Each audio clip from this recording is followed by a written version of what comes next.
On this episode of China Uncensored, the inside story of a Chinese official who risked his life to defect. Hi, welcome to China Uncensored. I'm your host, Chris Chappell. You know, life can be tough for Chinese communist officials. Long hours of hard work, monitoring dissidents and critical voices. But Chinese officials are only human, and sometimes they simply get fed up. I sat down with Chen Yonglin. He was the consul for political affairs at the Chinese Consulate here in Sydney. But then, one day in 2005, he decided he'd had enough of being forced to spy on overseas Chinese. And he walked out of the Chinese Consulate forever and put his life on the line to tell the world how the Chinese Communist Party really operates. Thank you for joining us. So tell us, why did you defect from China and seek political asylum in Australia? This is complicated. I've been thinking a long time for leaving the Chinese government. My father was persecuted to death during the Cultural Revolution by the Chinese regime, and also I joined the Tiananmen pro-democracy movement in 1989 and witnessed the massacre event.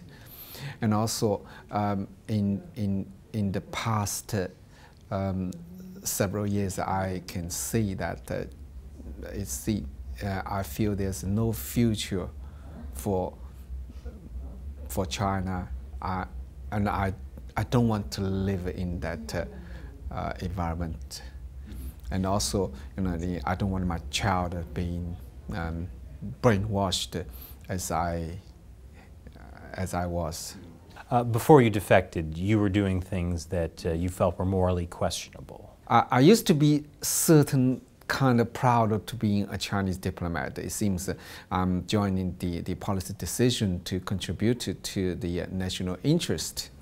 And but when I arrived in Sydney, I found this is not the case, and found a Chinese diplomat is a shameful career, a shameful job, and because what the diplomats are doing is not try to contribute to the country, is actually, you know, try to join certain kind of persecution against dissident groups. After you defected, did you face any danger or retaliation from the Communist Party?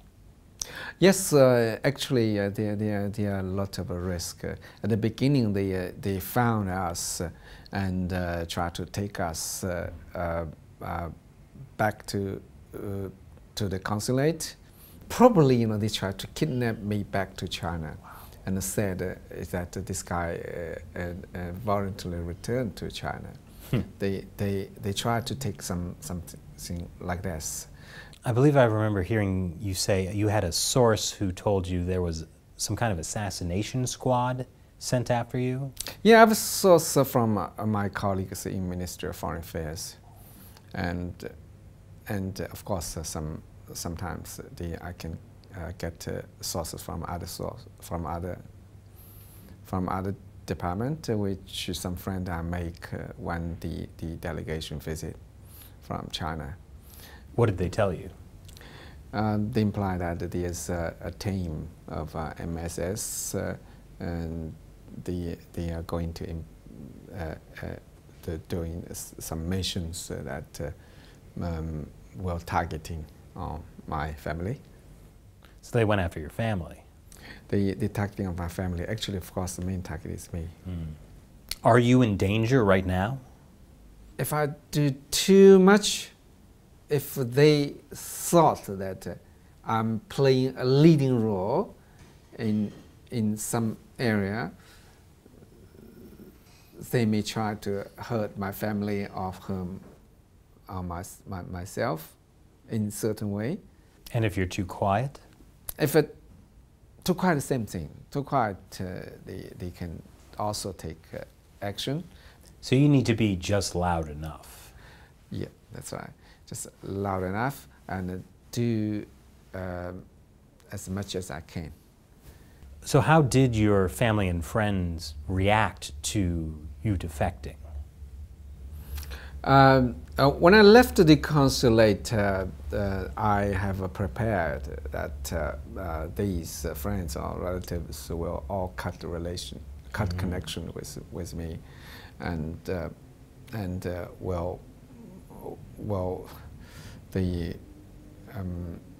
but for my family, my wife and my child, we just want to pursue a life here in the freedom world.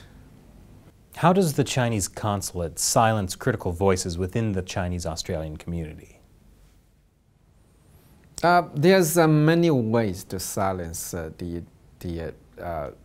dissident's voice.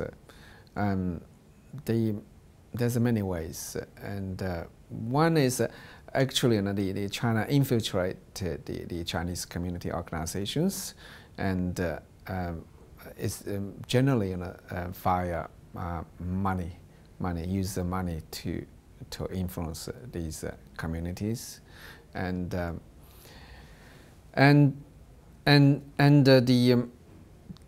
also try to isolate the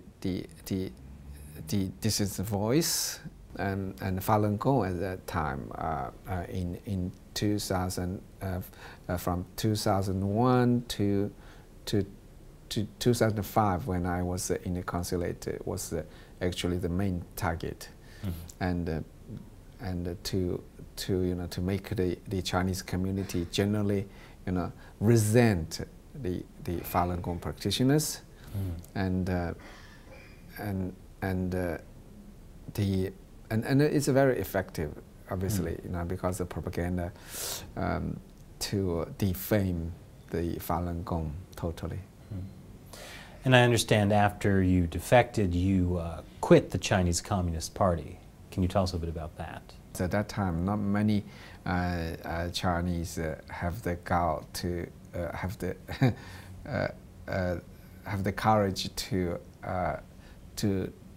declare publicly that they quit from the CCP, because in the communist system you can only join. They usually or expel. There's no resign or quit. It's like a bad party, only you can't leave. You can't leave. You control. You join the party. It's like cult, like a evil cult. Biggest, you can see the largest evil cult group. Oh, that's funny. They usually call the Falun Gong the evil cult. That's usually if you read the Chinese Communist Party propaganda, you should read the opposite meaning. That is correct. So if CCP said that this is the evil part, the evil group, Falun Gong is evil, that means Falun Gong is really good. How do Chinese Australians feel about the Chinese Communist Party's presence in Australia? They feel very scared, obviously. Yeah, the feeling is awful because the mainland Chinese immigrants, they have a very the family usually they suffered from persecution from the CCP. They came to Australia. They feel relaxed and feel safe, but in the past decade, and the Chinese feel, the Australian Chinese Australian feel that their lifestyle been threatened. So how do you feel about the growing influence of the Chinese Communist Party in Australia? I feel very bad, extremely bad, because my child will live here, and this is our new home, and because if Chinese influence, communist influence is here, and we feel that we still in China. We're still in China.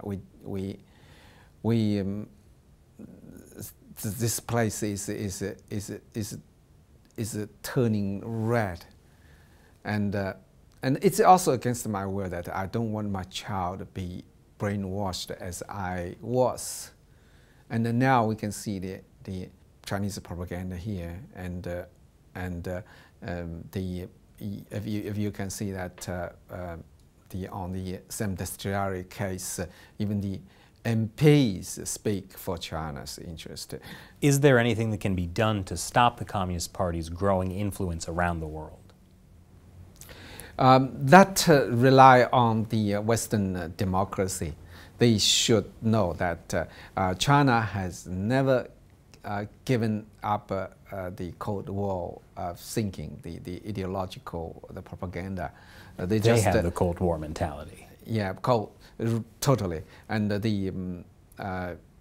they just stay low, and as Deng Xiaoping said, hiding our capacity, biding our time. So when time is proper, they will launch the fierce attack at the Western ideology again. What do you think is the most important thing about the Chinese Communist Party that the West doesn't understand? The Chinese Communist Party is very cunning, deceptive, and very cunning and deceptive. The propaganda, all the propaganda are lies, but in the disguise of a beautiful, looking, and it's like the red ballet, the red detachment of women. It's fascist aesthetics, looks beautiful, but it's all about hatred and brutality, and that will actually will influence the public, about the basic human rights values. Thank you very much for joining us, Mr. Chen. This was a very enlightening interview. My pleasure. Thank you. Did you like this episode? Want to see more? Our trip to Australia was funded by financial support from viewers like you. Click here to visit our Patreon website. Contribute $1 or more per episode to make China Uncensored even better.